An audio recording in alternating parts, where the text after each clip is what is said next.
Hazırsınız? Ulduz xanım. Rəşad Hüseynov. Bəli, bəli, buradayım, bəli. Hə, Çox üzr istəyirəm. Ulduz xanım hazırsınız? Başlayaq. Bəli, bəli, bəli. Keçdik.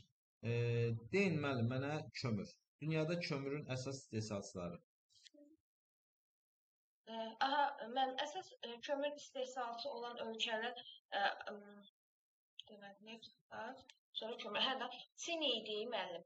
Sonra kömür yataqları var idi burada. Fusin, Anshan adlı. Sonra Çində Appalat. Aha, Çində Fuşin, Anshan. Aha. ABŞ-da Appalat. Sonra Elzas-Lotaringiya var idi. Fransada Elzas-Lotaringiya. Sonra Almaniyada Ruslar. Sonra Rusiyada var idi. Sonra Uzbas, Irkutsk, Lena. Irkutsk, Lena. Biri unuttum ben. Sonra Avustralya'da var idi. Aha. Buyurun. Avustralya'da var idi. Yeni Cənubi Wales var idi orada. Sydney var idi. Queensland var idi. Bowen var idi. Sonra Qazaxıstanda Araxandanın Ekibastus var idi. Polşada Yuxarı Silesiya, Ukraynada Donbas. Sonra Carda var idi, Hindistan'da var idi. Aysan. Əsas istehsalçılar bunlar. Düzdür. Bir də Britaniyada. Aha. Niyə görə Avropa ölkələri öz kömür mədənlərini saxlayıb kənardan kömür alırlar? Səbəb? Çıxarılması daha başa gəlirdi orada. Çünki daha dərin qatlarda yerləşir, düzdürmü? Daha dərində idi, bəli. Aha. Dünya bazarında kömür daha çox satılır, yoxsa az hissəsi satılır? Kömürün az hissəsi satılır. Əsas hissəsi çıxarıldığı yerdə elə istehlak olunur. İstifadə olunur. Bəli. Dünyanın əsas kömür ixracatçıları hansılardır? Elə ən çox bu çıxardan ölkələr idi mənim. Çin idi. Çin ixrac eləmir. Çin, Almaniya. Çin kömür ixrac eləmir. Əksinə kənardan hələ alır. ABŞ eləmirdi. Yox, ABŞ elirdi. Kanadaya verirdi, oradan da götürürdü. Kömürü Bunu başa düşmədim. Niyə verirdi? Varıdısa. Yox, müəllim, kömürü ABŞ kömürü ixrac eləyir. Yeganə sərvətlərdən kömür üçün o satır. Kanadaya satır. Amma həm də alır. Niyə bəs alır? Bilirsiniz nətərdir? Məsələn, ölkənin elə yerləri var ki, Kanadaya yaxın hissələrinə kömür tələbatı var, düzdürmü?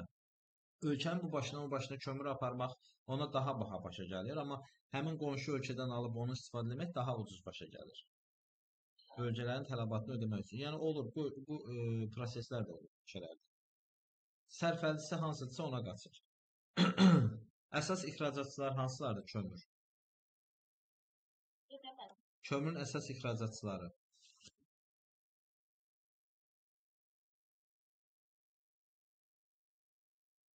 ABŞ-dır, Rusiyadır, Ukraynadır, Cardır, Hindistandır, Avstraliyadır, Cənubi Afrika Respublikası ki, bunlar əsas bir də Kanadadır, ixracatçılardır. İdxalçılar isə Avropa ölkələri, Yaponiya, Cənubi Koreya. Yaxşı? Yaxşı. Siz mənə tutaq ki, məsələn 20.000 kilokaloriya enerji lazımdır. Düzdürmü? Bu enerjini almaq üçün yanacaq növlərini çoxdan aza sıralayın. Hansı yanacaq növündən daha çox istifadə etməliyəm ki, 20.000 kilokalorini alım? Daha çox. Onda şərti yanacaq növü az olanı da başlayır. Aşağıdan yuxarıda ən sonda neftdir. Nə? Ən sonda nefti götürəsiyik. Aha. Siz ən çox çəkisi olanlar yanar şist. Aysən, yanar şistdən üzü yuxarıyadır. Yanar şistdir. Yanar şist, sonra quru odun, tor, sonra kömür, az, sonra da neft. Ən axırda da neft. Ən az istifadə edəcəyimiz neftdir, düzdürmü? Yaxşı. Siz mənə deyin görüm, hal-hazırda dünyanın yanacaq energetika balansında əsas yanacaq növü hansıdır? Əsas yanacaq növü neft mi? Neft. Neftdən əvvəl yanacaq balansında əsas nə idi? Əvvəllər kömür idi. Sonradan neft keçdi, düzdürmü? Aha. Avangard üstülük hansılardır? Maşın ayırma, kimya, elektroenergetika. Artım sürəti üstün idi deyə bunlar üçün. Bunlar üçün nə adlanır? Avangard üstülük adlanır, düzdürmü? Bəs, yaxşı. Şərti yanacaq nə deməlidir? Şərti yanacaq 7000 kaloriya enerji ayrılan 1 kiloqram daş kömür. Yanmaz zamanı ayrılan enerji. 1 kiloqram daş kömürün yanması zamanı ayrılan enerjidir ki, buna şərti yanacaq. Demək 1 kiloqram şərti yanacaq 7000 kilokalori. Yaxşımı? Evet. Təşəkkürlər müəllim. Çox sağ olun. Kısa. Görüntü de ana ne olur ki? Hə. Rəşad Hüseynov. Bəli, müəllim. Hazırıq. Bəli. Elektroenergetika sənayesi nədir müəllim? Mənim elektroenergetika təsərrüfatda istifadə olunacağı elektrik enerjisinin istehsalı və istehlakı deyək. İstehlakçıya çatdırılmasıdır, düzdürmü? İstehlakı çatdırılması, bəli. Dünyada elektrik enerjisinin istehsal olunduğu ən böyük müəssisələr hansılardır? İstilik elektrik stansiyaları, su elektrik stansiyası, bir də atom elektrik stansiyaları, yəni buna aid əsas müəssisələrdir də. Birdən bunlardan sonra alternativlərdən də müəyyən qədər istifadə edilir. Alternativ də, bəli. O da ki, alternativ ikinci variant. Dünyada ən çox elektrik enerjisi istehsal edən ölkələr hansılardır? Mənim ən çox elektrik enerjisi kimi, belə deyək də, adam başına görə məsələn Norveçi deyə bilərəm, deməli ABŞ-ı deyə bilərəm, Kanadanı deyə bilərəm. Bəs ümumi həcminə görə? Ümumi olaraq ABŞ-ı deyə bilərəm, Rusiyanı deyə bilərəm, yəni Kanadanı özünü deyə bilərəm, sonra Çin. Ən çox ABŞ-dır, Rusiya, Yaponiyada Çindir. Bəli. Çünki hansı ölkə daha böyükdürsə, daha çox sənayesi inkişaf edibsə, ona daha çox enerji tələb olur. Bəli. Nefti ən çox istehsal edən də elektrik enerjisini ən çox istehsal edən də inkişaf etmişlərdir. İstehlak edən də inkişaf etmişlərdir. İstehlak edən bir təsərrüfat sənayesi. Bəli, adi belə götürəndə varlı ailə, kasıb ailə hansı daha çox işıqdan istifadə edir? Varlı ailə. Tamam. Dünyada elektrik enerjisi neçə faiz İES-lərin payına düşür? Mənim 63% istilik elektrik stansiyanın payına düşür. Bu İES-lərdə əldə olunan elektrik enerjisinə görə fərqlənən ölkələr hansılardır?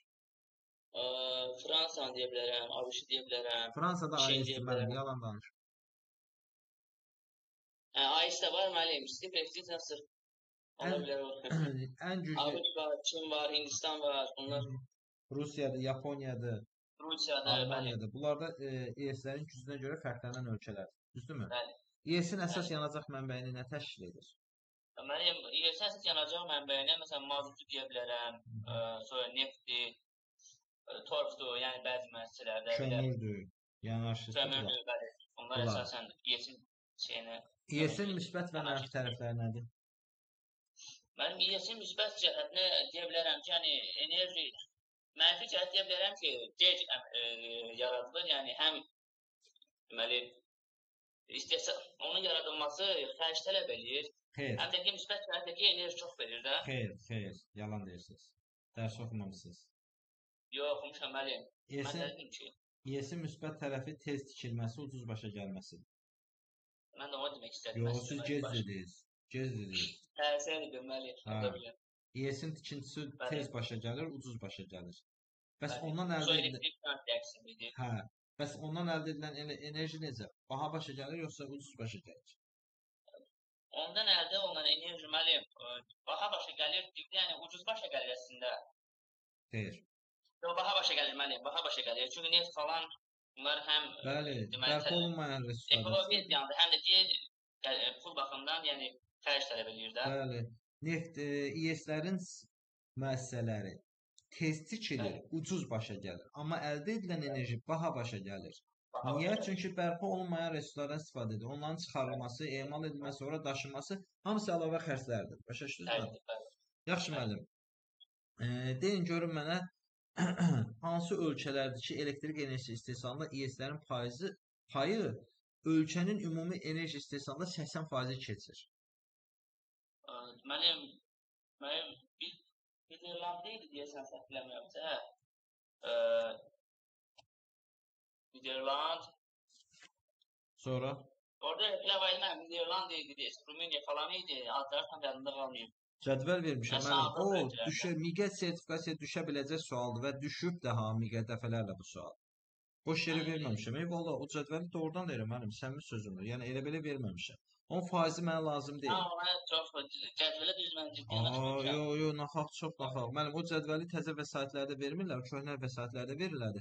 Amma test olaraq da salırlardı. Mən onu köhnələrdən əlavə elədim. İES-ləri Niderlanddır, Cardır, Rumıniyadır, bəli, Meksikadır, Amerika Çinin özüdür, Polşadır. Daha çox nefti, qazı, kömür olan ölkələri fikirləşəcəyik. Başa düşdünüz mənim? Yo, naxa, bugünkü dərslərdə Mesela ben bunun şərti bir şey kimi bakmışam. Yo, Ben yo, bunu yo, yo, yo, dəqiqlərdə çox istəyirəm. böyük, Onu elə fikirləşdim. Sonra. çox böyük səhv eləmisiniz müəllim. Ya, onu mütləq öyrənin. Oldu müəllim. Evet. Təşəkkür müəllim, çox sağ olun. Tamam. Aytət Hüseynova, Bəli, hazırıq. bəli. Getdik müəllim seslər. Bəli. Seslərin əvvəlcə dünya enerji istehsalında payını deyin. Həmçinin onun müsbət və mənfi tərəflərini deyin. Su elektrik stansiyaları 20%-dir. Deməli, onlar gec başa gəlir, baha başa gəlir. Amma bunlar bərpa olunan enerji olduğu üçün, ehtiyat olduğu üçün ucuzdur. Aslında ikincisi baha başa gəlir, gec başa gəlir. Bu mənfi cəhətdir, düzdürmü? Amma əldə olunan enerji ucuz başa gəlir. Çünki bərpa olunan sulardan, enerji mənbələrindən istifadə edir. Düzdür müəllim? Aha. Yaxşı. Mənfi cəhəti dedik. Bir də geniş ərazilərin su altında qalmasıdır. Bunu da demək mütləqdir. Aha. Dünyada elektrik enerjisi istehsalında seslərin payının daha çox olduğu ölkələr. Ümumi həcminə görə danışıram. Ha, ümumi həcmə görə. Yo, yo, yo, ümumi həcm. Cədvəldəkilər özünün daxilində o stansiyanın payını neçə faiz təşkil elədiyidir. Mən ümumi həcmdən danışıram ki, ən çox su elektrik stansiyasından enerji istehsal edənlər hansılar onu? Deməli, burada Braziliya, Kanada, Rusiya, ABŞ, Efiopiya var idi. Sonra Latin Amerikasında Venezuela'nın Argentina. Ən çox su elektrik stansiyalarından enerji istehsal edən ölkələr hansılardır? Kanadadır, Braziliyadır, Norveçdir, Amerika Birləşmiş Ştatlarıdır, Kolumbiyadır, Rusiyadır, Venezueladır. Bunlardır. Başa düşdünüz? Hansı ölkələrdir ki, onların enerji istehsalında, özünün daxilində seslərin payı daha yüksək göstəriciyə malikdir? Norveçdə var. Faizini deməliyəm. Faizinə ehtiyac yoxdur, müəllim. Faizinə ehtiyac yoxdur. Əsas cədvəldəki ölkələri əzbərləyin bəs edir. Norveçdə, Braziliyada, Kolumbiyada, Efiopiya, Kanada, Albaniya. Albaniyada. Düzdürmü? Bax müəllim, seslərin faal işləməsi su elektrik stansiyalarının tikintisi üçün hansı şərait olmalıdır? Necə olmalıdır? Hidroenerji ehtiyatı olmalıdır. Başqa? Bir də ki...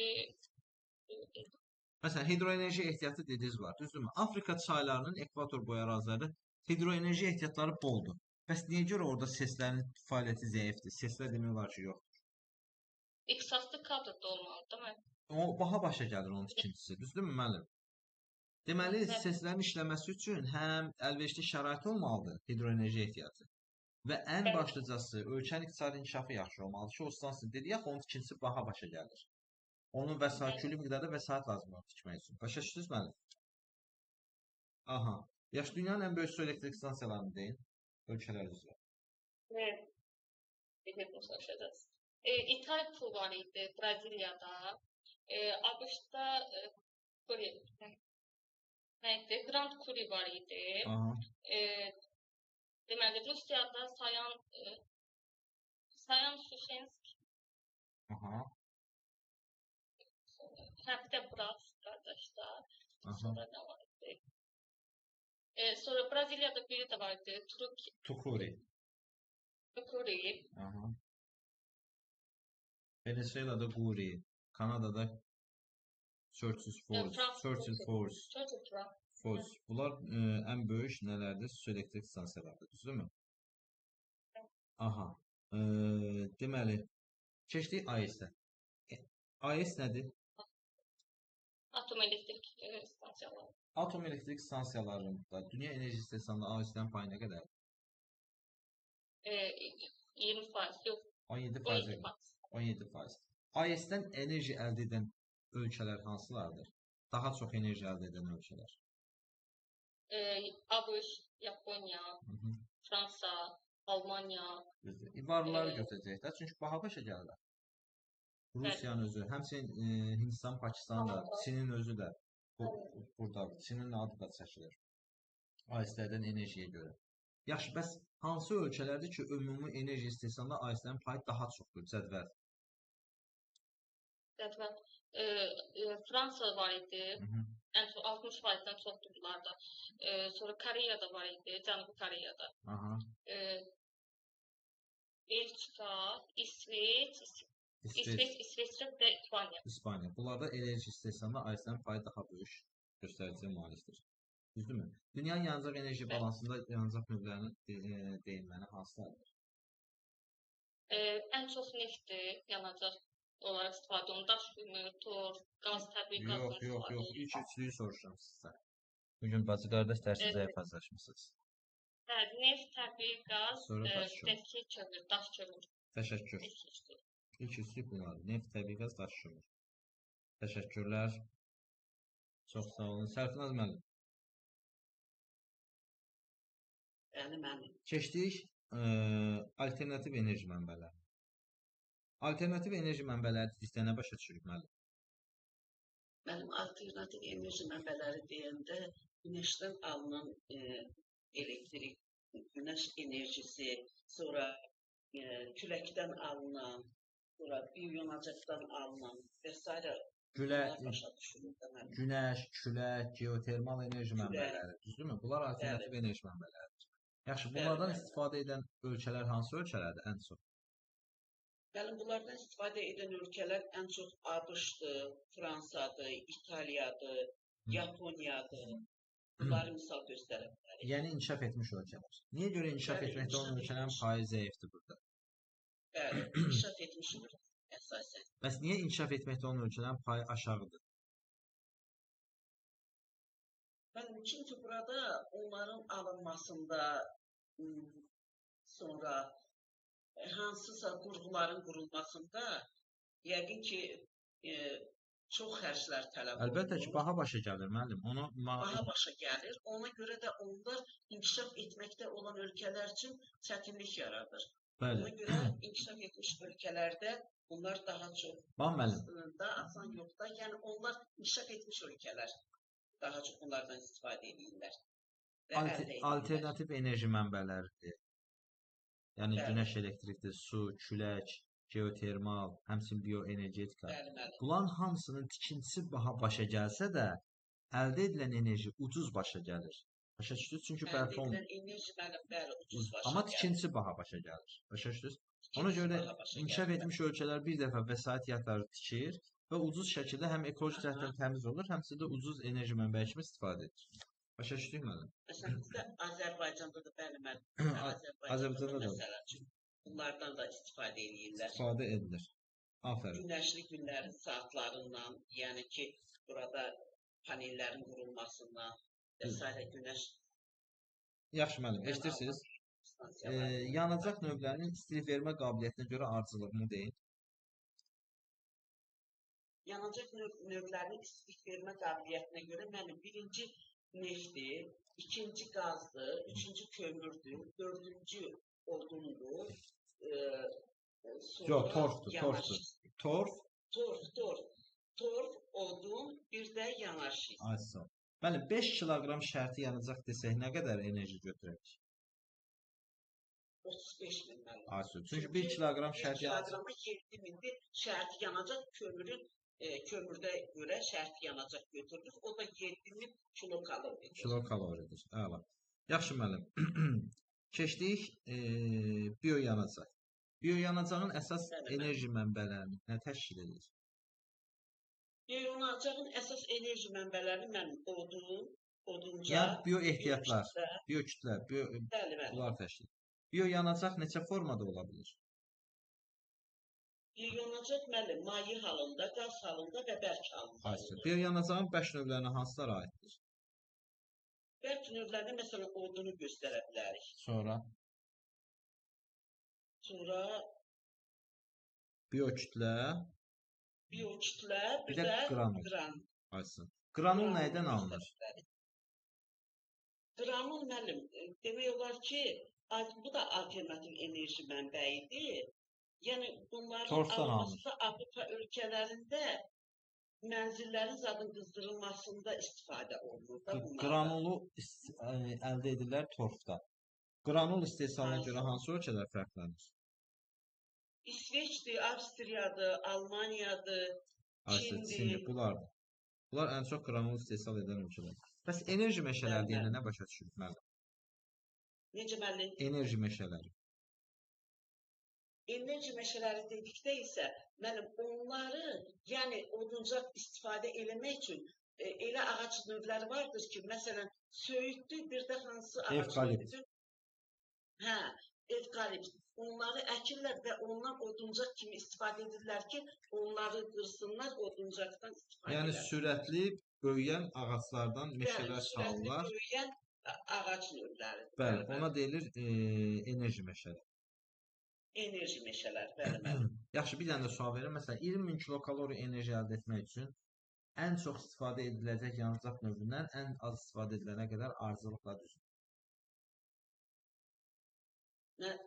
Necə müəllim? Məsələn, 20 min kilokalori mənə enerji lazımdır. Bu enerjini əldə etmək üçün ən çoxdan ən aza yanacaq növlərinin kütlələr üzrə ardıcıllığını deyil. Çəki üzrə ardıcıllığını deyil. Müəllim, neft? Yox. Neftin istivermə qabiliyyəti çoxdur. Çoxdur. Miqdar olaraq ən çox hansından istifadə etməliyəm? Miqdar olaraq yanar şistdən. Ayşə, indi ardıcıllıqla deyin mənə. Yanar şist sonra?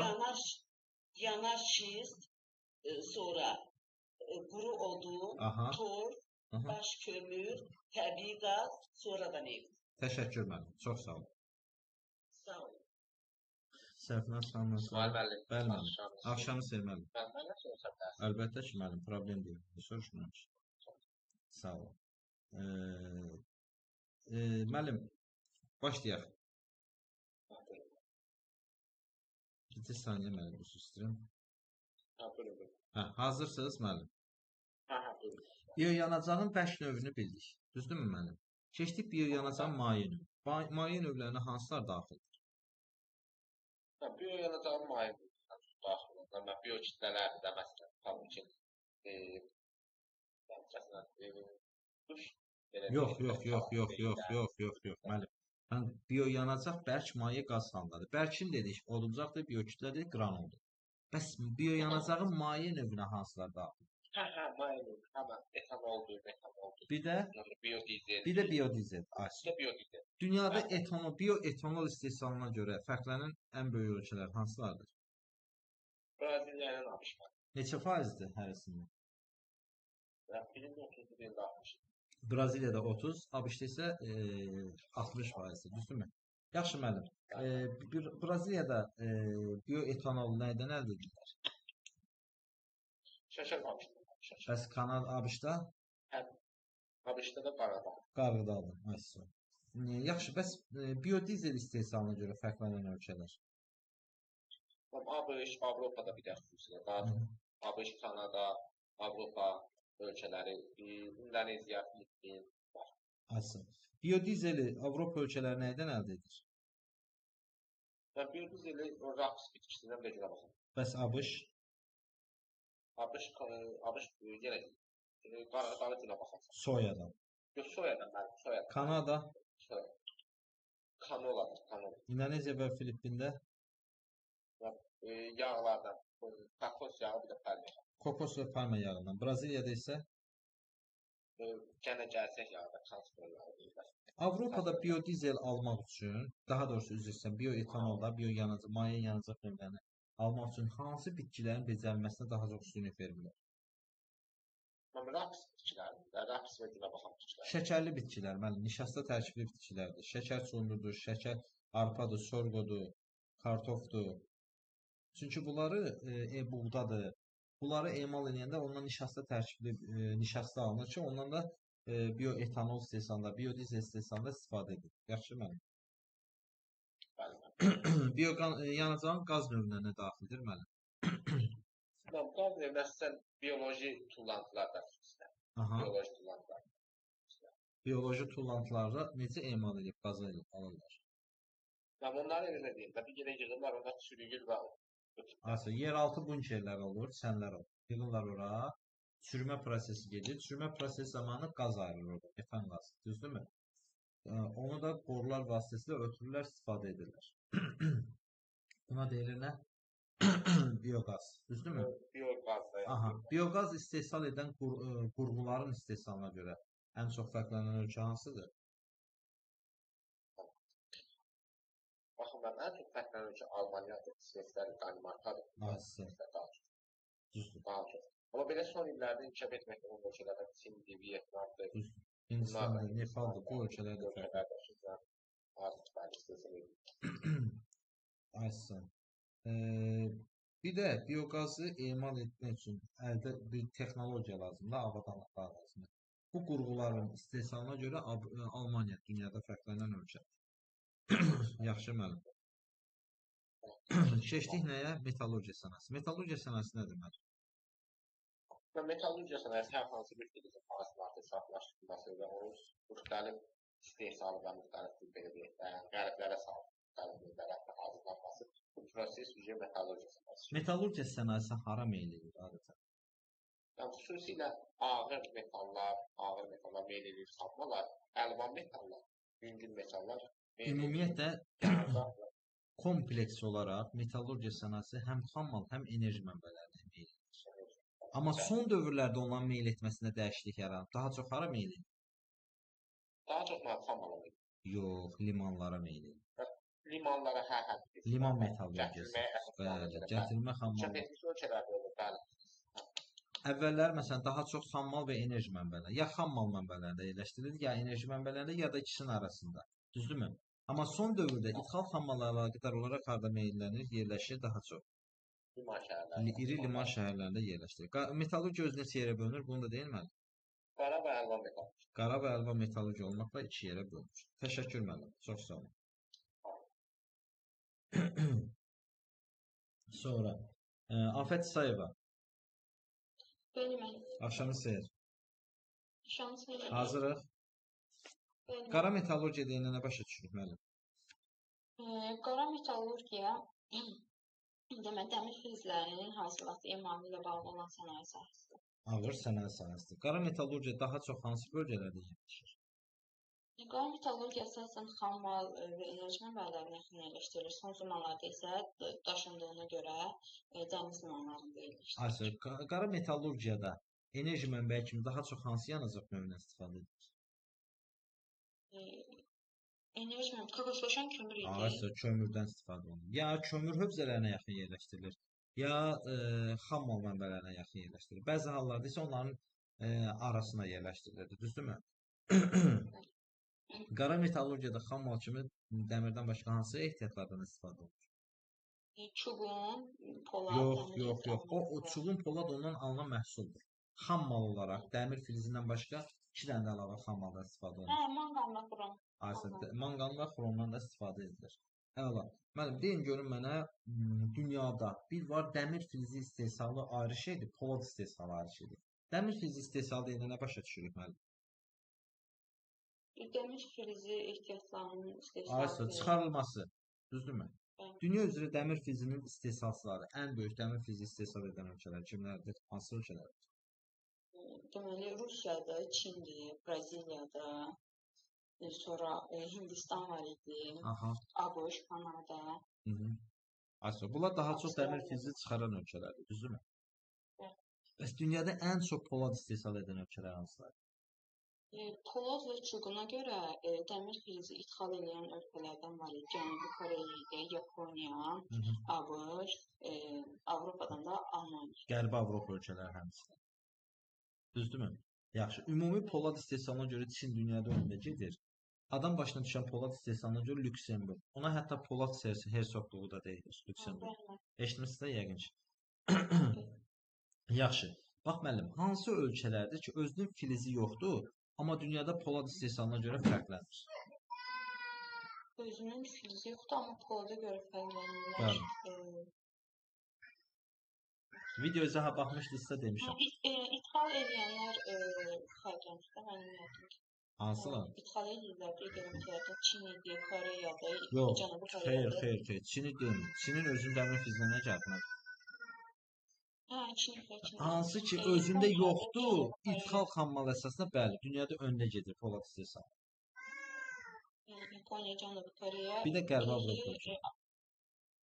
Qərbi Avropa ölkələri. Hansı ölkələrdir ki, özündə dəmir filizi istehsalı yüksək səviyyədədir? Polad istehsalı yüksək səviyyədədir. Çində idi, ABŞ-da. Sonra Rusiya, Ukrayna, Rusiya, Ukraynada. Kanada. Bu ölkələrdə həm filiz istehsalı böyükdür, həm polad istehsalı böyükdür. Düzdürmü? Bəs hansı ölkələrdir ki, dəmir filizi istehsalı olsa da, polad istehsalı çox zəifdir? Braziliya ola bilərmi? Asiya, Braziliya, sonra Ukrayna ola bilərmi? Yox, Ukraynada hər ikisi güclü. Ukrayna kömürünə nə gəlib mənim? Kömür də var, filiz də var. Avstraliyadır, Braziliyadır, Venezueladır, Liberiyadır, Meksikadır. Bunların enerji mənbələri zəifdir deyə bunlar əsasən xam mal şəklində istifadə edirlər, istehsal edirlər. Məsələn, siz xəritəyə baxın, orada Avstraliyada polad istehsalını çox böyük, dəmir filizi istehsalını böyük çərçivə ilə göstərib. Polad istehsalını kiçik çərçivə ilə göstərib. Yəni bu deməkdir ki, bu ölkədə dəmir filizi istehsalı yüksək səviyyədə olsa da, amma polad istehsalı zəifdir. Özünə uyğun polad istehsal edir. Qalanını elə polad şəklində satmır da, elə xam mal şəklində satır. Çünki kifayət qədər resursu var. Başa düşdünüz mənim? Daha ona lazım deyil onu əridib polad şəklində satsın. Başa düşdünüz? Çirkləndirmir ölkəsini. Çıxardır elə birbaşa da xam mal şəklində satır. Öz tələbatına uyğun poladı istehsal edir. Geri qalanını da satır gedir. Fikrimi çatdıra bildim mənim? Deməli, Avstraliya oldu, Braziliya oldu. Sonra götürərik ki, məsələn, oradan Liberiyadır, Venezueladır ki, bu ölkələrdə dəmir filizi istehsalı yüksək səviyyədə olsa da, polad istehsalı zəifdir. Yaxşı müəllim? Video izahını, yəni o hissəsinə diqqət eləməmişsiniz yəqin. Orada mən ona izahını vermişdim. Yaxşı, bir dənə də sual. Son dövrlərdə metallurgiya, qara metallurgiya müəssisələrinin yerləşməsində dəyişiklik var. Hansıları, hansı xam mal əsasında necə yerləşdirilir, harada yerləşdirilir? Daşımaya görə əsasən dəniz limanlarında yerləşdirilir son zamanlar. Əvvəllər daha çox xam mal regionlarında isə, hazırda onlar digər regionlara daşındığına görə dəniz limanlarında yerləşdirilir. Başqa bir dənə də var. Metal tullantıları əsasında kiçik müəssisələrlə istehlakçılara yaxın ərazilərdir. Mini zavodlar şəklində istehlakçılara yaxın yerləşdirilir. Təşəkkürlər mənim. Çox sağ olun. Sonra deməli, Afət xanım keçsənmə xanım sual. Nisbə xanım sual verir. Tamara xanım. Bəli, mənim. Axşamınız xeyir. Hazırıq. Axşamınız. Bəli. Keçdik müəllim. Qara metallurgiyadan bitdik. Keçdik əlvan metallurgiya. Əlvan metallurgiya nədir mənim? Əlvan metallurgiya əsasən metallurgiyanın bir sahəsi olub. Yəni rəngli, yəni əlvan metallurgiya gənc sahəsidir. Burada həm ağır var idi, həm də yüngül. Ağırlara aid idi sink, mis, qalar. Yüngülləri isə alüminium, maqnezium, titan kimləri aid. Qiymətli metallara hansılara aid? Qiymətli qızıl, gümüş, daha sonra platin, sonra nadir əlvan metal var idi. Uran, germanium, bir də çətin əlvan, wolfram və molibden. Wolfram və molibden. Bunlar deməli, əlvan metalların növləridir. Yaxşı, bu əlvan metallurgiya sənayesində ən çox hansı əlvan metallar istehsal edilir dünyada? Alüminium və mis. Alüminium və misdir. Ən çox bunlardır. Düzdürmü? Tamam. Alüminiumun əsas xam malı nədir? Alümit, boksit və nefelit. Amma ən çox boksitdir. Boksitdir. İndi dünyada boksit istehsalçısı deyəndə kimləri başa düşürük? Saf alüminium istehsal edən ölkələr deyəndə kimləri başa düşürük? Boksitin ən istehsalçıları Gvineya idi, Yamayka, Avstraliya, Surinam, Guyana, daha sonra Braziliya. Avstraliyanın şimalında, yəni York yarımadası ən böyük boksit mədənidir. Düzdür. Bax, niyə görə boksit istehsalına deyəndə bu Surinam, Guyana, Gvineya, Yamaykanın adını çəkdiniz, Braziliyanın adını çəkdiniz? Çünki mən bunların arasında boksit var, xam malları var. Aha, yaxşı, bəs bunlar boksit istehsalına görə öndədirlər, düzdür. Bəs saf alüminium istehsalına görə bunların adını çəkə bilərik biz? Xeyr, mənim burada daha çox inkişaf etmiş ölkələr. Niyə görə, məsələn, Surinamın, Guyananın boksiti olduğu halda saf alüminium istehsalına adı çəkilmir? Səbəb? Mənim çünki onun saflaşdırılması maddiyyat tələb edir də. Onun emal edilməsi çoxlu vəsait tələb edir, enerji tələb edir. Enerji tutumludur, düzdürmü? Tərkibi kifayət qədər zəngin olan enerjidir. Bu ölkələrdə boksit ehtiyatlarla zəngin olsa da enerji resursları zəif təmin olunur. Ona görə də onlar gedir ucuz enerji mənbələrinə, o da ki, inkişaf etmiş ölkələrdir, düzdürmü? Aha, boksit istehsalçıları dedik.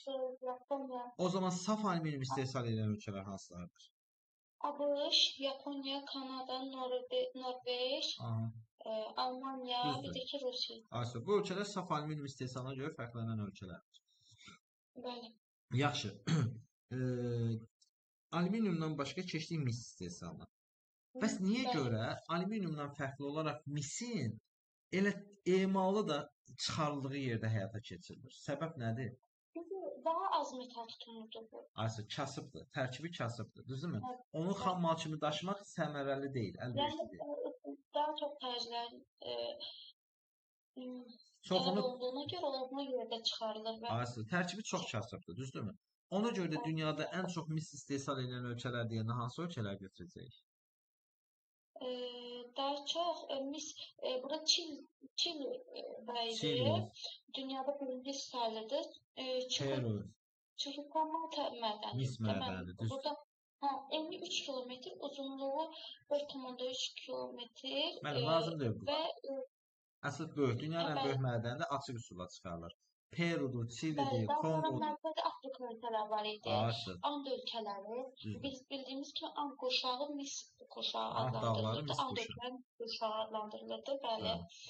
Sonra Mərkəzi Afrika ölkələri var idi. Koreya Demokratik Kongo demək, Koreya, Kongo demək. Kongo Demokratik Respublikası. Kongo, Zambiya. Bunlar ən çox mis istehsal edən ölkələrdir. ABŞ, Rusiya, Çin. Aydın. Bax müəllim, misi xam mal şəklində daşımaq səmərəli deyil, çünki tərkibi kasıbdır, düzdürmü? Bəs amma son zamanlarda misin də deməli ixracatı həyata keçirir. Bəs misi hansı şəkildə ixrac edirlər? Saflaşdırılmış. Aydın. Ona nə deyilir? Konsentrasiya. Son şəkildə saflaşdırılması demək. Aydın. Son illərdə inkişaf etmiş ölkələr misi daha çox konsentrat şəklində idxal edirlər. Yəni çıxarıldıqları ölkələrdə təmizləyirlər, tullantısını da ora atırlar. Özlərinə lazım olan hazır məhsul aparırlar. Başa düşdünüz? Əsasən bunu Yaponiya idi, ABŞ, Fransa, Braziliya və Almaniya. Bəli, inkişaf etmiş ölkələr bunu konsentrat şəklində idxal edir. Təşəkkür edirəm. Düzdür. Təşəkkürlər, çox sağ olun. Sonra getdik kimə? Aysel Həsənova. Bəli. Axşamınız xeyir, necəsiz? Axşamınız xeyir, yaxşısınız. Təşəkkür olsun, siz yaxşı olun. Mənim. İndi bir dənə sual verim sizə. Bax, son dövrlərdə bu xüsusilə də çirkli istehsal olan bu metallurgiya müəssisələri inkişaf etməkdə olan ölkələrə daha çox yönəlir. İnkişaf etmiş ölkələrdə pay getdikcə azalır. Sizcə buna səbəb? Ekoloji təcavüz. Ekoloji təcavüz, çünki inkişaf etmiş ölkələr çirkli sənayeləri inkişaf etməkdə olan ölkələrə köçürürlər. Həm elə bir ətraf mühiti təmiz saxlayırlar, həm də ucuz işçi qüvvəsi, xam malın orada olması xərcləri aşağı salır ona görə. Və özlərində metal konstruksiyalarının süni materiallarla əvəzlənməsidir. Tələbatın azalmasıdır. Özlərinə bəli metal sənayesinin inkişafı. Asıl metala tələbatı getdikcə azalmasıdır. Düzdürmü müəllim? Yaxşı.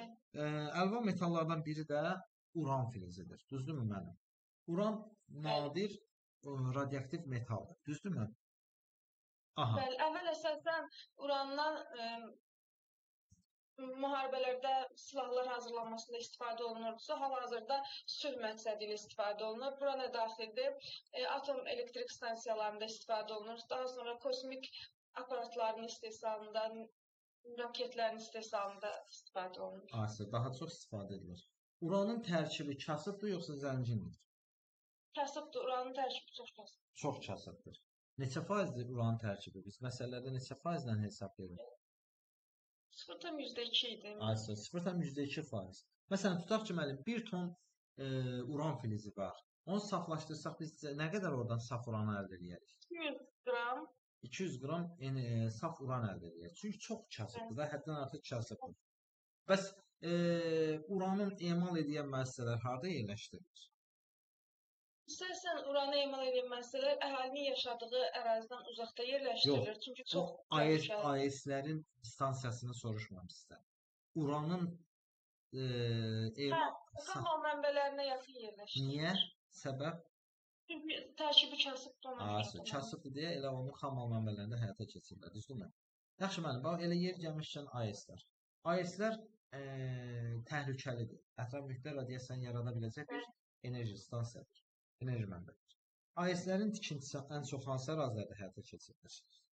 AES-lər əsasən mənim enerji tələbatı çox olan, amma ehtiyatı olmayan ölkələrdə AES-lərin tikintisi daha əlverişlidir və bu əhalidən uzaq ərazilərdə tikilir. Şəhərlərin ətrafında boş sahələr. Şəhər ətrafında bəlkə çox təhlükəlidir. AES-ə görə fərqlənən ölkələrdə Belçika idi, Fransa idi, Cənubi Koreya idi, istehsal, sonra hansı idi? Koreya. Ümumiyyətlə nəhəng inkişaf etmiş ABŞ-dır, Yaponiyadır, Almaniyadır, Fransadır, böyük Britanniya. Çox xərc tələb edir AES-lərin tikilməsi deyə əsasən inkişaf etmiş ölkələr. Bir də İsveç idi, İsveçrə idi, bir də İspaniya idi. Bunlar, bu siz dediyiniz ölkələr ölkə daxilində ümumi enerji istehsalında AES-lərin payının çox olduğu ölkələrdir. Məsələn, İsveçrə, İsveçdə, Belçikada AES-lərin payı ümumi ölkə daxilində çox olsa da, amma dünya üzrə, məsələn, İsveçrə, Belçika ABŞ-dan az miqdarda AES-dən enerji əldə edir. Həcm olaraq ən varlı ölkələr götürür. Məsələn, ABŞ qədər AES-dən enerji əldə edə bilən ölkə yoxdur. Amma ABŞ-ın AES-dən əldə etdiyi enerji ölkədə ümumi enerji istehsalında çox aşağı paya malikdir. Faizi azdır, Belçikada çox. Bəli, Belçikada faiz çox olsa da həcm olaraq ABŞ-dan azdır. Fikrimi çatdıra bildim müəllim? ABŞ-ın enerji olan tələbatı ilə Belçikanın, İspaniyanın enerji olan tələbatı eynidir. Bəli, tamamilə doğru. Yaxşı müəllim, əlvan metalları qruplaşdırın. Ağır əlvan metallar, buna əsasən miskdir, sinkdir, qurğuşundur, qalaydır. Yüngül əlvan metallar, alüminium, maqnezium, titan, çətin əriyənlər, wolfram, molibden, nadir əlvan metallar, uran, vanadium, qiymətli əlvan metallar, uran, germanium. Qiymətli əlvan metallar, qızıl, gümüş, platin. Yaxşı müəllim. Dünya demə hansı ölkələrdir ki, dəmir filizi yoxdur, amma polad istehsalında öndə gedir? Yaponiyadır, Cənubi Koreyadır.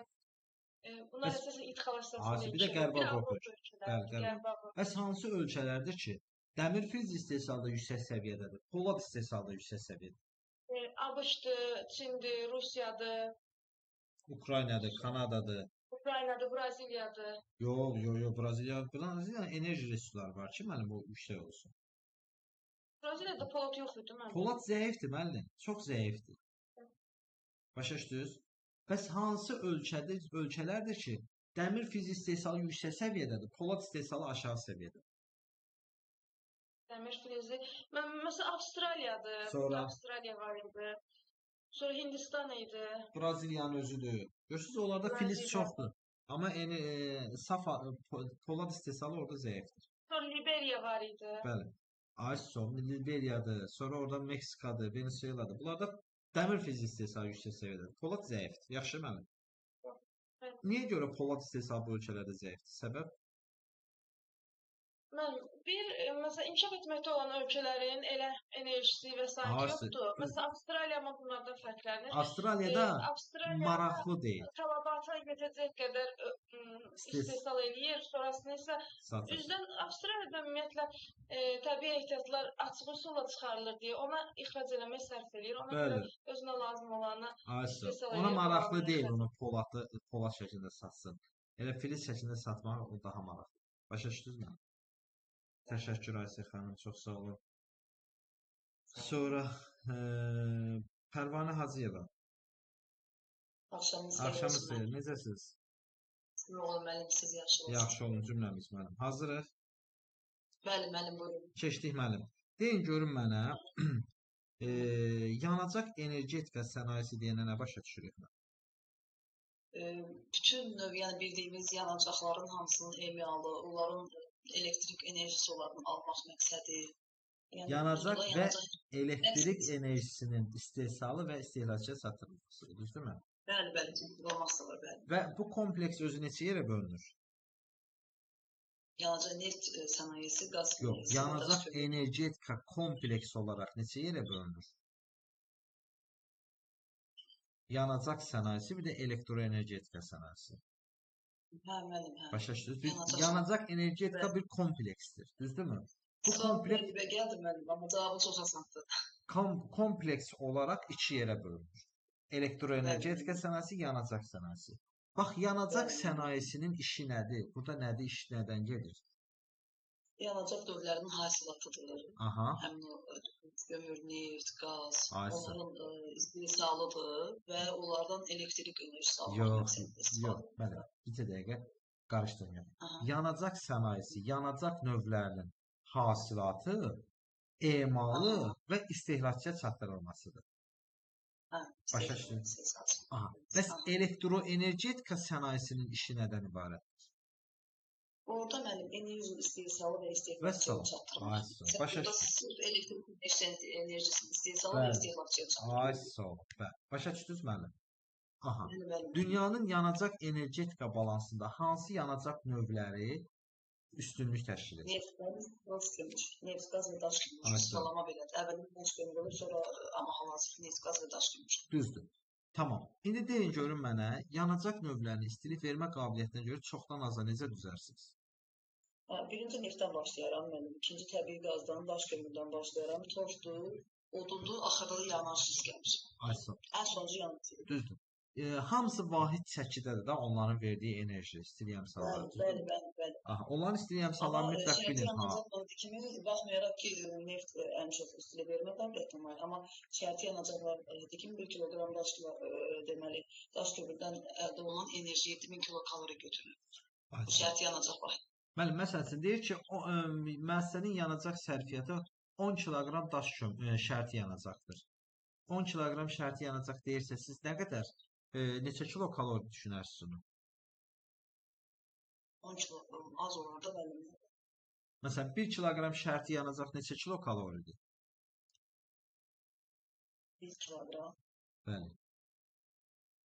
Daş kömür 7000 kilokalori. Bəli. 1 kiloqram şərti yanacaq deyəndə 7000 kilokalori düşünürsünüz. Yaxşı. Məsələn, deyir ki, müəssisənin enerji tələbatı 10 kiloqram şərti yanacaqdır.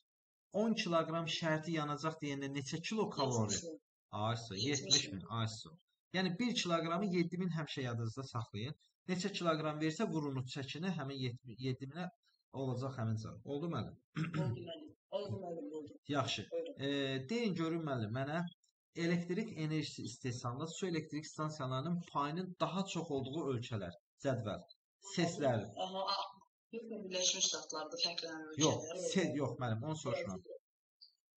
Cədvəldə enerji istehsalında seslərin payının ölkə daxilində ümumi enerji istehsalında payının çox olduğu ölkələri soruşuram. Birinci Kanada, Braziliya, Norveç, onu deyirsiniz müəllim. Bəli, aysa, olar. Aboliş, Kolumbiya, onlar deyirsiniz. Bəli. Cədvəldə hansı ölkələrin adı gedir? Hansı ki, ölkənin enerji istehsalında seslərin payı 80% vurur keçir? Hansılar? Bir də deyin zəhmət olsun. Kanada, Braziliya, Norveç, Albaniya. Aha, Efiopiya. Aysa. Bəs yadımda da bunlardır. Mənim 2-3-4 ülkeləri mən əzbərləyirəm. Birinci yerdə Norveçdə, dünya üzrə yadınızda saxlayın. Bəli, ümumiyyətlə Norveç elektrik enerji istehsalına görə adam başı daha doğrusu dünyada istehsal edən adam başı. Çünki əhalisi azdır da müəllim. İstehsalına görə birinci yerdə bilməkdir. Yaxşı. Bəs AES-lərə görə hansı ölkələr fərqlənir? Ümumi enerji istehsalında payının çox olduğu ölkələr. Atom elektrik stansiyası var, Yaponiya var, Fransa var, müəllim. Yox, cədvəldəki ölkələr istəyirəm, cədvəldəkilər. Sırf dəqiqlə deyəməyəcəm, bu cədvəli çünki yazılara daha çox baxmışam. Yox, o cədvəli öyrənərsiniz, yaxşı müəllim. Baxacam, emin bax o cədvəli elə biləsən mən karlı. O cədvəl MİQ imtahana düşmüşdür. Yaxşı. Tamam müəllim, təşəkkürlər, çox sağ olun. Sonra Pərvanə xanımla sonra Nisa xanım dinləyəcəyəm dediniz. Zülfiyə xanım sual verəcəm yoxsa siz də dinləyəcəksiniz? Buyurun İsmail müəllim. Hazırıq müəllim. Yaxşı müəllim. Siz mənə nə deyin? Deyin görün mənə dünyada ən böyük kömür istehsalçıları hansılardır? Deməli, kömür istehsalçıları. Bəli, bəli.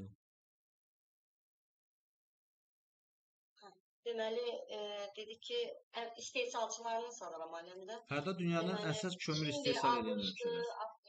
Polşadır. Orada o ərazilərin adlarını da söyleyeyim yəni ki. Təbii ki, mənim. ABŞ-da Appalachiya, Afirdə Sarnazov ölkəsidir, Polşada Yuxarı Sileziyadır, sonra Ukraynada Donbas idi, Fransada Latarangiyanın ölkəsidir, sonra Böyük Britaniyada Wales idi. Millət Yorkshire. Bir də Çində, ən əsas da Çində Fusin və Anshan idi. Sonra Avstraliyada var idi, Sydney idi, Yeni Wales idi, sonra Car və Hindistan. Aha. Yaxşı. Deyin görün mənə dünyada əsas kömür ixrac edən ölkələr. Kömür ixrac edən ölkələr, deməli, ixrac edən ölkələr deməli, ABŞ-dır, Avstraliya, Cənubi Afrika Respublikası var idi orada. Sonra var idi, deməli, Çinin özündə, Çində. Rusiya, Ukrayna. Yox, Çin kömür ixrac eləmir. Çin ümumiyyətlə sərvətlərini ixrac eləmir. Çin ağıllı dövlətdir. Saxlayır özünə. Başqa yerlərə satmır. Tamam. Əksinə gətirir. Əksinə, kənardan alır. Neynir? Özündə çünki güclü sənayeyə malik olan bir dövlətdir. Niyə satsın ki?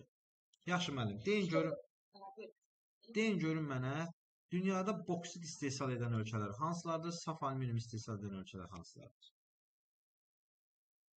Deməli, boksit istehsal edən bu da saf alüminium. Deməli, saf alüminium həm istehsalçısı, həm ixracatçısı ABŞ, Yaponiya Afir var idi.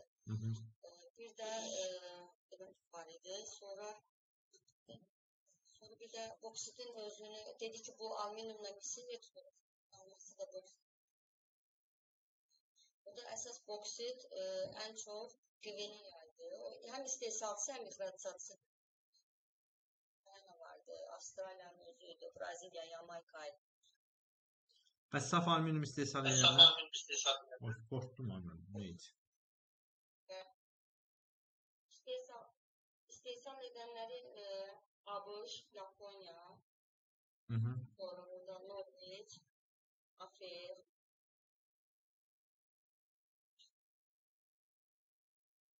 bir də Yaponiya. Niyə görə Surinam, Gayana, Yamaykanın adını çəkmədiniz orada? Çünki belə deyək də, ona xərc lazım olduğu üçün o ölkələrdə sadəcə xammal belə deyək də, saflaşdırılma, amma ona tələbat belə deyək də, xərc çəkildiyi üçün, baha başa gəldiyi üçün o ölkələr onu saflaşdırır. Saflaşdırırlar. Yəni, xammal kimi satır da, Surinamdır. Aysa, bunlar onu necə satırlar? Ən çox da Avstraliyanın şimalında dedi ki, daha çox gedir. Onlar ən çox xammal formasında. Bir dənə də sual verim sizə müəllim. Siz mənə dünyada mis istehsal edən ölkələr deyin. Birinci yerdə mislər Çili tutur, dedik ki, ümumiyyətlə. Sonra bir də onları istehsal edən ölkələr ən çox Yaponiyadır, Fransaydı, ixrac edən ölkələr. Sonra ABŞ vardı, Braziliya yenə Afirdə daxildir. Son dövrlərdə inkişaf etmiş ölkələr daha çox misi hansı şəkildə özlərinə alırlar? Daha çox konsentrat halında, yəni saflaşdırılmış. Konsentrat nədir ümumiyyətlə? Bəli, elə bir faydalı qazıntıdan saflaşdırılmış nəticəsində alınmış məhsuldur deyil. Aysa, konsentrat odur, düzdürmü? Bəli, təmizlənmiş məhsul deyil. Yaxşı. Deyin görün mənə, bir dənə də sual verim sizə. Dedik, alüminium dedik. Siz mənə su elektrik stansiyalarının müsbət və mənfi tərəflərini deyin. Su elektrik stansiyalar dedik, elektroenergetikanın belə deyək də sahələrindən biridir. O AES var, su elektrik. Deməli, su elektrik stansiyaları daha çox belə deyək də tikintisi gec başa gəlir, həm də baha olur. Amma əldə edilən enerji ucuz başa gəlir. Ucuz başa Çünki gəlir. belə deyək də bərpa olunan enerjiden istifadə olunur. Təşəkkürlər mənim. Onlar kadar buyurun mənim fikrinizi deyin. Tamamlayın fikir. Onların belə deyək də payın ən böyükləri Braziliyada dedik. Parana çayının üzərində İtaliya'ydı. Elə ölkənin 20%-ni, enerji 20%-ni keçmiş dəstərimizdə deyirəm, 20%-ni apartırıyor. Sonra Rusiyada Sayan Şuşinski Yenisey çayının üzərində, sonra Bratsk vardı Ankara çayının üzərində, sonra Kolumbiya çayının üzərində Grand Kuli var idi, sonra bir də Venezuela'da Kuli var idi. Düzdür.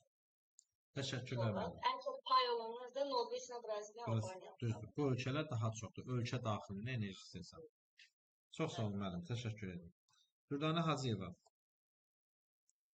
Hazırlıq müəllim. Keçdik bioyanacaq. Bioenergetika alternativ enerji mənbələrindən biridir. Düzdürmü? Bioenergetikada əsas yanacaq olaraq nədən istifadə edilir? Biokütlələrdən, yəni belə deyək, oduncaq, torf, biokütlələrdən. Biotinolar. Həm bitki, həm heyvan mənşəli biotullantılardan. Onların çoxu yosun və bitki mənşəli deməli. Düzdür, bəli, bitki mənşəliləri. Məhsullardan alınır, bəli. Bioenerji. Deməli, orada şey də var da, belə deyək, tullantılar da var idi. Düzdür. Quş ziliydi, nə bilim, sonra fermaların yanında yerləşdirilirlər. Sonra balıq müəssisələrinin yanında yerləşdirilirlər. Çünki o tullantıların hamısı bəli. Kullanılan istifadə, yəni atılan da atılıq belə bir məhsullardan istifadə edilir. Bioyanacaq neçə növdə? 3 növə bölünür. Hansı bioyanacağın hansı növləri? Maye və kütləvi qaz halında. Aha, bioyanacağın 5 növlərinə hansılara aid? Bərk halında olanlar bu oduncaqdır, biokütlədir və bir də torfdan yaranan qranul Düzdür. Aha, oydu. Oduncaq belədir ki, mənim burada tez yetişən ağaclar əsasında əkilirdi. Bu söyüd, evkalipti, yəni onlardan tez bir zamanda istifadə edilməsi üçün tez yetişən ağaclar idi. Biokütlə də əsasən fotosintez prosesində o baş verirdi. Qranul da əsasən bu inkişaf etmiş ölkələrdədir. Yəni enerji belə deyim də özünün təbii enerjiləri az olanda, bəli, torfdan alınır. Prosesin Avropa ölkələrindədir, İsveçrədə və yəni burada hardakı onların belə deyim azdır da təbii ehtiyatları azdır. Ona görə Avropa bənzərlərini bu qranuldan istifadə edərək qızdırır. Yaxşı. Bioyanacağın maye növünə hansılara aiddir? Deməli, mənim bu əsasən belə deyim yosundan və yaşıl bitkilərdən alınırdı. Bu nədir? Deməli, məsələn, ABŞ-da bu Yox, bircə dəqiqə mən. Maye növlərini deyin, görüm hansılardır? Bioyanacağın maye növləri hansılardır? Əvvəlcə onu deyin. Etanol, metanol, biodizel. Etanol, onu deyim. Yaxşı, metanol, bir də var. Bir də biodizel. Biodizel, bir də biodizel. Dünya üzrə ən çox etanol istehsal edən, bioetanol istehsal edən ölkələr hansılardır? 2 dənə idi. Biri Braziliya idi, 30%, biri də Amerika Birləşmiş Ştatları idi, 60%. Braziliyada nəydən əldə olunur?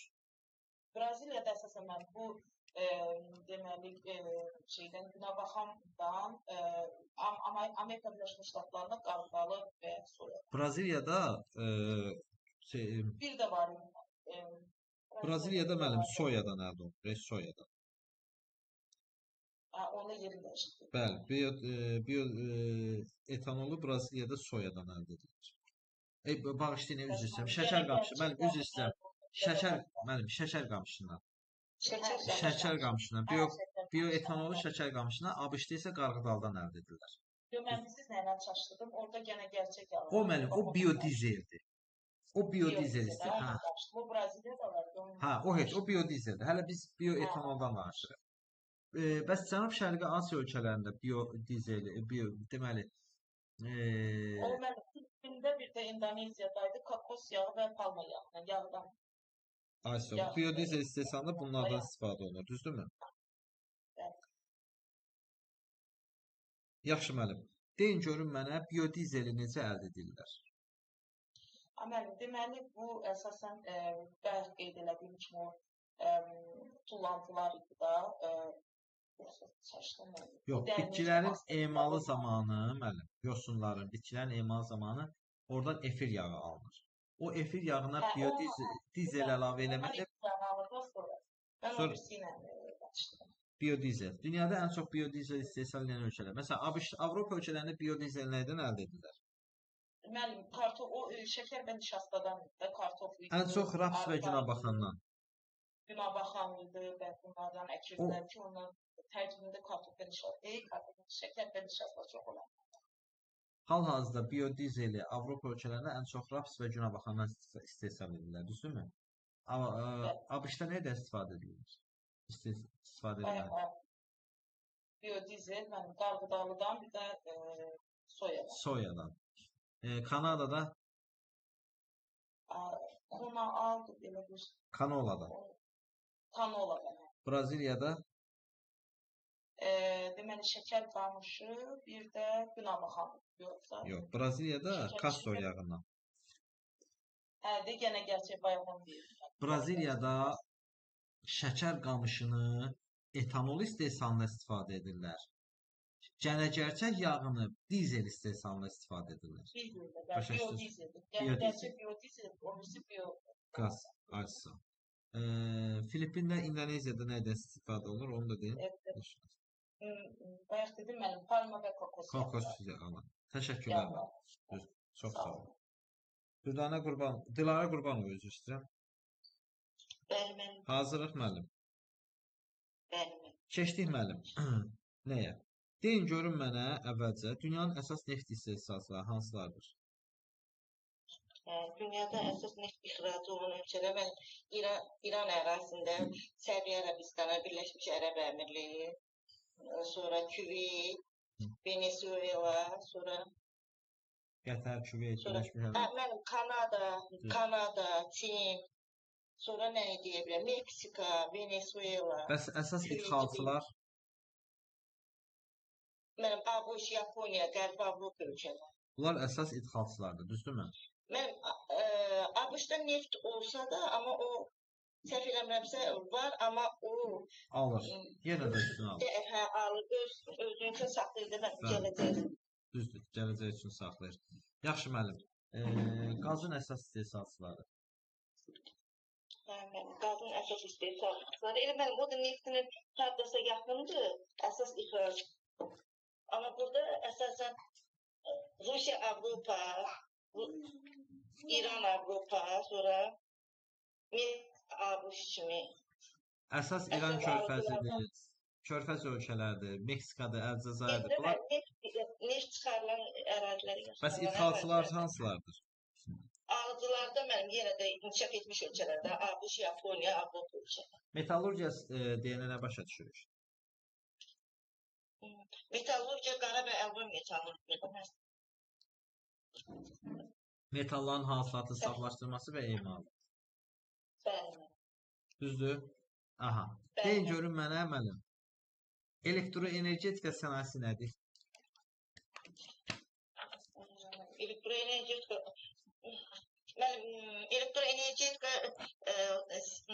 su elektrik stansiyası, atom elektrik stansiyaları. Bir də elektrik stansiyaları deyirsiniz, değil mi?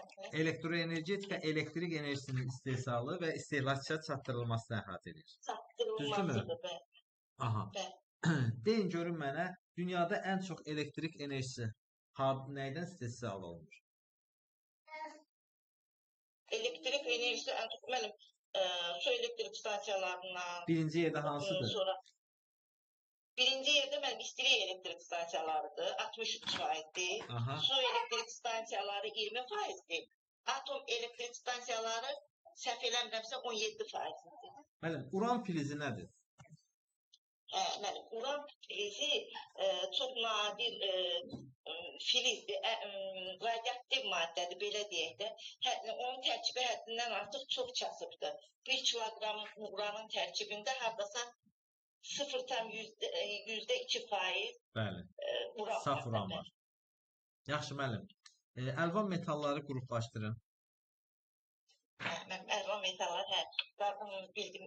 Ağır metallar, yüngül metallar, ağırlar hansılardır? Ağır metallar, qurğuşun, nikel, mis, sink, bir də qalay. Yüngül metallar, alüminium, magnezium, titan. Qiymətli metallar, qızıl, gümüş, platin, çətin əriyənlər, wolfram, bir də molibden, nadir metallar, uran, bir də germanium. Yaxşı müəllim. Elmi texniki inqilab dünya təsərrüfatına 3 istiqamətdə təsir göstərib. Hansı istiqamətlərdir? Müəllim, 3 istiqamətdə.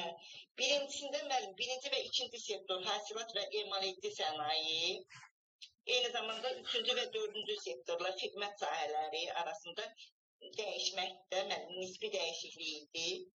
Sənayedə avtomatlaşdırılma ilə əlaqədar idi. İkinci, emal sektoru üzrə xüsusilə sənayenin sürətli inkişafı ilə bağlı idi. Üçüncü isə bugün sənayedə hasilatın payı çoxdur, yoxsa emal edicinin payı çoxdur? Emal edicinin mənim hasilat sənayesi, kimya sənayesi inkişaf etdikdən sonra hasilat sənayesi nisbətən zəiflədi. Deyin görün mənə bir dənə sual verin mənim. Dünyada hasilat sənayesində ən çox hasil olunan yanacaq faydalı qazıntılar hansılardır? Neft, qaz, daş kömürdə mənim əsas. Başqa? Mənim əsasları oldu. Sonra da dəmir filizini göstərə bilərik. Bir dənə sual verim sizə mənim. Düzdür, dəmir metal bunlar. Əlvan metalların içərisində ən çox istehsal olunan hansıdır? Alüminium, boksit. Alüminiumdan misdir. Alüminium misdən. Alüminiumun əsas xammalını da deyil mənim. Alüminiumun əsas xammalı